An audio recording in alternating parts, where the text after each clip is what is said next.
થોડા સમય પહેલા પણ હું સોમનાથ આવ્યો હતો. સોમનાથના વિનાશના 1000 વર્ષ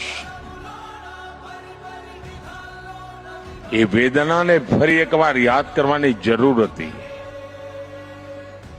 અને વેદનાની અંદર સમાયેલી વીરતાને પણ યાદ કરવાની હતી કે કેટલી વાર સોમનાથ તોડ્યું. અને આવતીકાલે આજથી 75 વર્ષ પહેલા સરદાર સાહેબે જે સપનું જોયું, જે સંકલ્પ કર્યો હતો, આજથી 75 વર્ષ પહેલા સોમનાથ મંદિરમાં પુનઃ પ્રાણ પ્રતિષ્ઠા થઈ હતી. ડોક્ટર રાજેન્દ્ર બાબુ આવ્યા હતા. અનેક અવરોધો અને વિરોધો વચ્ચે આવ્યા હતા, ગમા અણગમા વચ્ચે આવ્યા હતા, પણ વિરાસતના મહાત્માને સમજતા હતા, દેશની જડોને જાણતા હતા.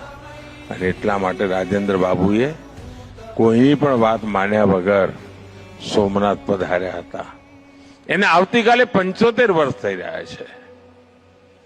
એ ગૌરવ ભરી પળને ફરી એકવાર એ વિરાસતનું સન્માન કરવા માટે આવતીકાલે સોમનાથમાં ભવ્ય કાર્યક્રમ થઈ રહ્યો છે.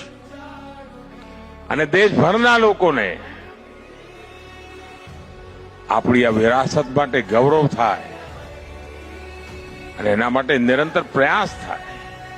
અને વિરાસત એક નહીં, અનેકવિધ ગુલામીના કાળખંડમાં જેટલું સહન કર્યું છે ને, એ બધાની સામે ગૌરવથી ઉભા થઈ.